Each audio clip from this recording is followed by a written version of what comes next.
were going to go to Grand Central Market, which was where my liquor store used to be. I don't know, we're just gonna go check it out and talk about the impact that it had on my life and see if we can get a final glimpse of what remains.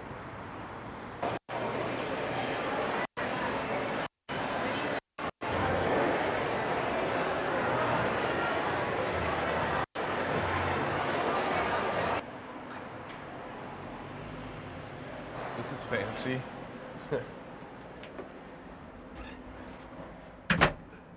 Pee-pee in the pate. We're moving on up from peeing in cans. Yeah, right.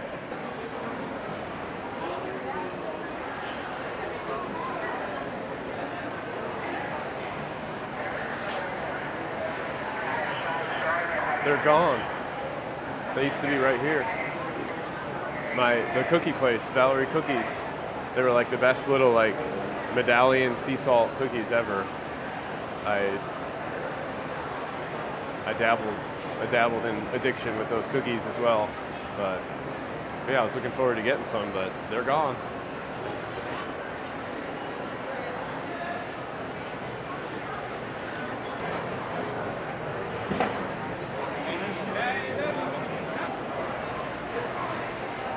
Oh, dude.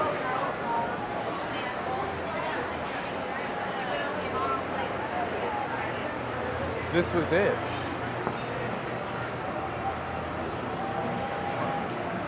Right here? Yep. That was your spot, huh? Yeah. Really? Yeah.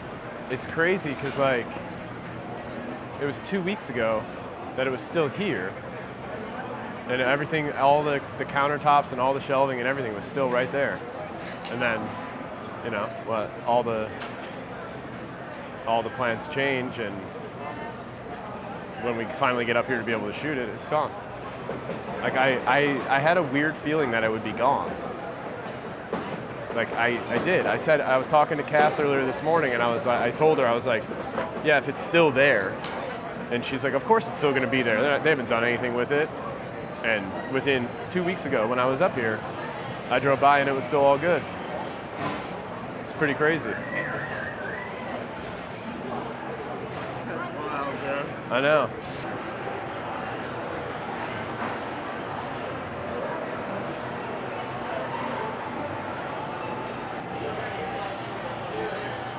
Hey, I have a quick kind of question or favor to ask you. I used to own the liquor store that was here, and we came up to kind of like film a little thing about how I used to have this liquor store and all this crazy stuff about my life. Could we like just film a quick thing over there, just me talking about what ended up kind of unfolding with this space? Yeah, go ahead. Is that okay? If I could just cut the sheet and then you... Okay. By the time we install it and shit, it'll be 5 minutes. Dude, thank you. Okay. Awesome.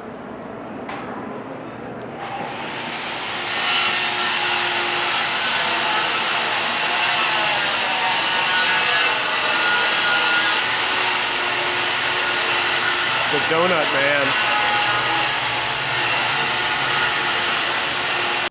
This is the sign from the liquor store. It's probably a little bit dirty, and I know part of it broke, but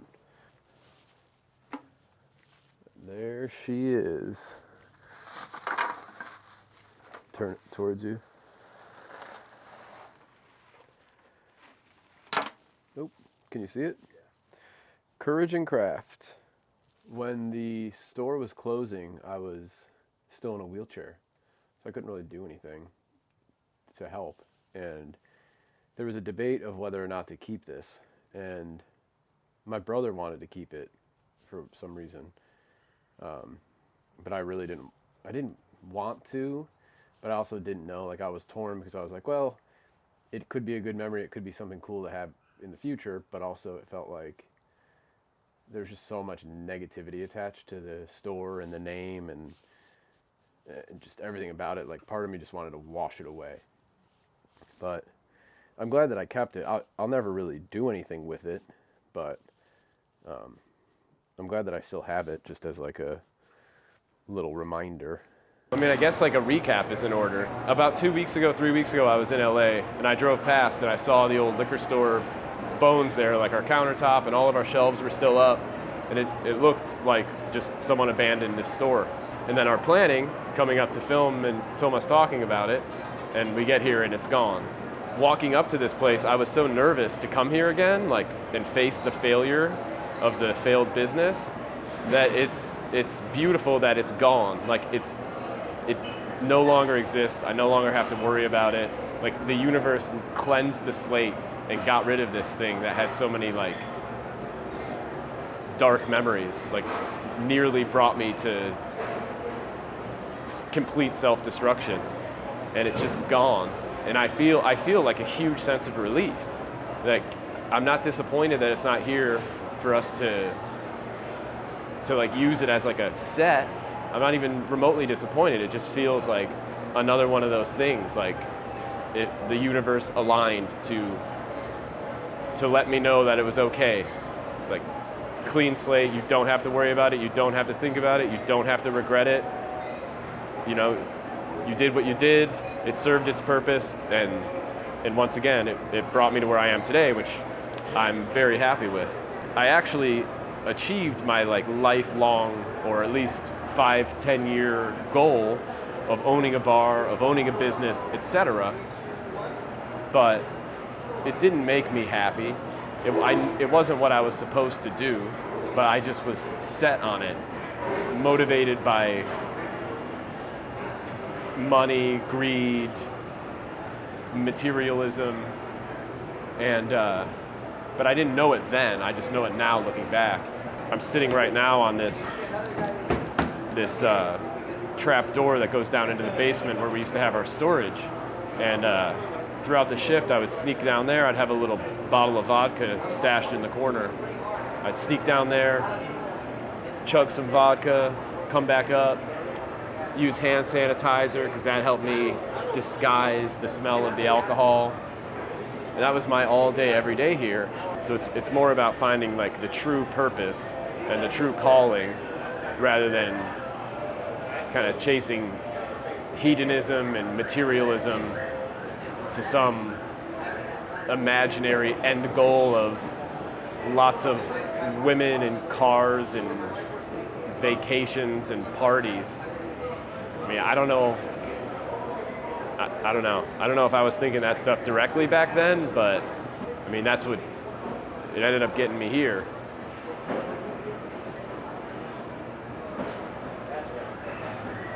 All right.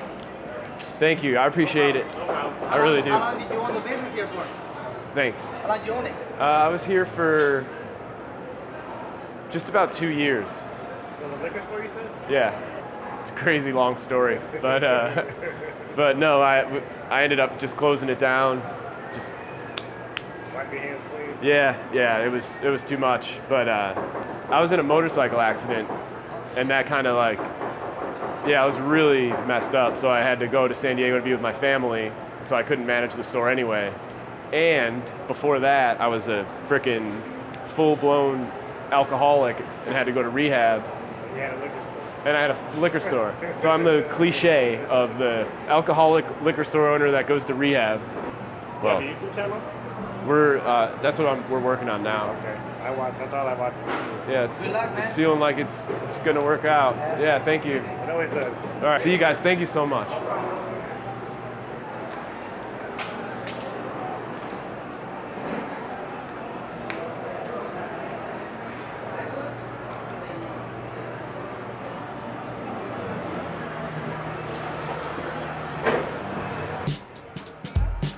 All right, thank you.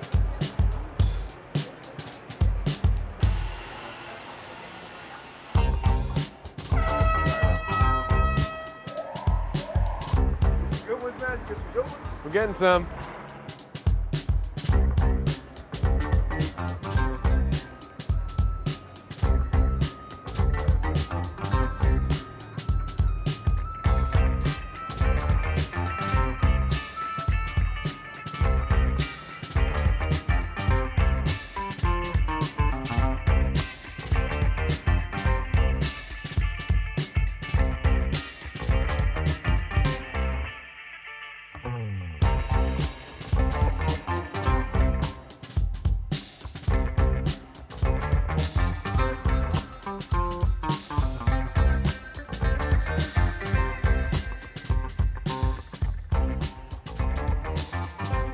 I kicked the alcohol, but I still struggle with food, and like I struggle with cookies in particular.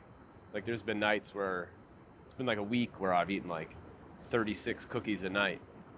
And I know that because the box that I would buy had 36 cookies in them, and I would just go through a whole box of cookies in one night. I would like be like, I'm never doing that again. And then I would go back the next day and I would like, or I'd run to 7-Eleven and then I'd be like, oh, I should go get some cookies. And then if I go to get cookies right now, the people that were working last night won't be there, and so they won't judge me. So they won't know that I'm an absolute cookie monster. When I was working there, I would get those cookies from that bakery pretty often. And it's funny because it was like going back into this negative space. I really wanted to get the cookies, and I wanted to get a lot of them. And I just thought it was interesting that like they had closed down. I wasn't planning on it, but we went to the bakery before we were going to go to the liquor store. So we had no idea the liquor store was also gone. And then it's like both things are just like, no more, buddy. No more cookies. No more stress at the liquor store. Just kind of, it was just that was a funny little element of it, where it's just like, like all the negativity, potential for negativity, or like hedonism, I guess. I guess it'd be hedonism or like gluttony, were completely just like washed away. I wanted to do this video and document all this stuff to just air out my past with honesty. And I think part of it was to like cleanse myself of it. Part of it was for closure, but part of it was to tell people like where I'm coming from. As these kinds of things happen with the store being gone, it, like the act of doing it and that little miracle happening, you know, it's both things at once. It's like for me to kind of just tell the story honestly, but it also is like, close that door, close that door, close that door, that's gone. And it is working, they're working simultaneously, where I didn't expect it to be like therapeutic. I expected it just to be like, I'm gonna tell you a story here. But I didn't expect that along the way I was gonna have all these different magical happenings of universal alignment going down, and like really, these things are having a real impact on me. So it's like, as I'm getting to tell the story, I'm also getting to close the chapter. I get to move on.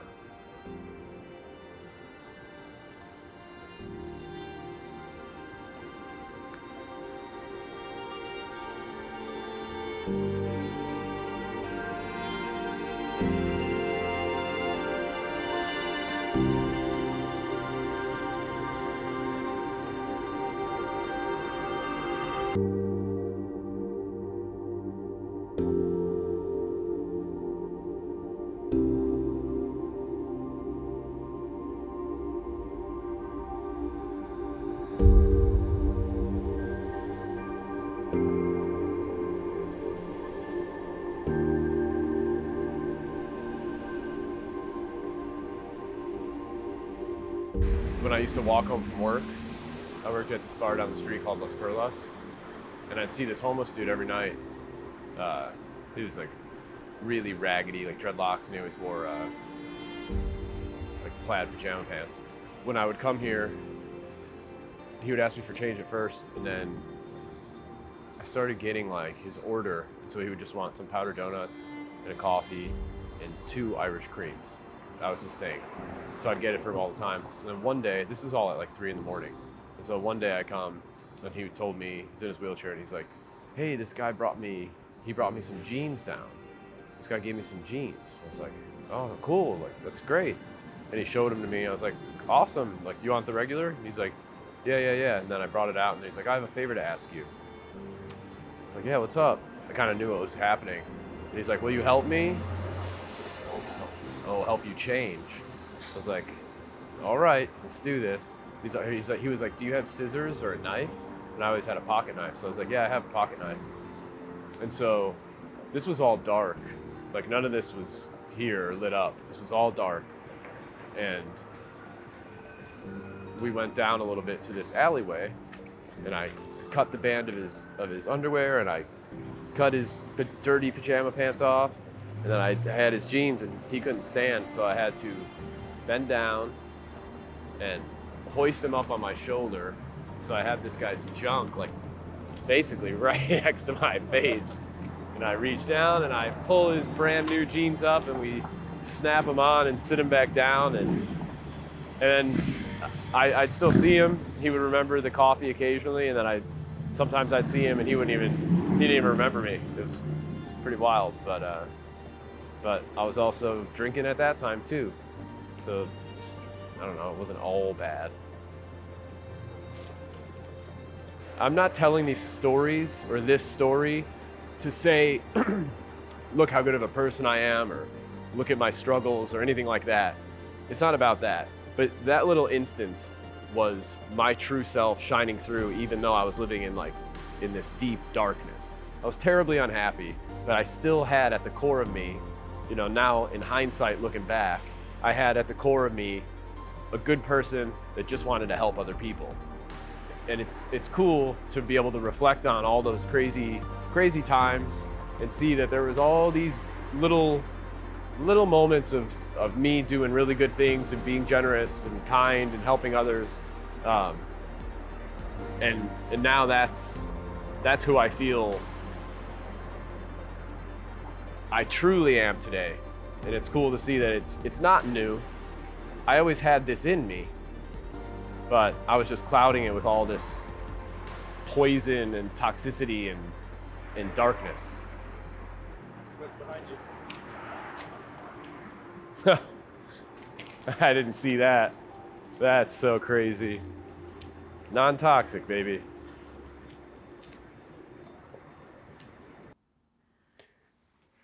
And right now, I choose bedtime because I'm destined to fall asleep sitting up or completely lose my mind. It's 5 o'clock in the morning. I've been talking for 2 days straight. I can't do it anymore. I don't even know if any of this is true anymore.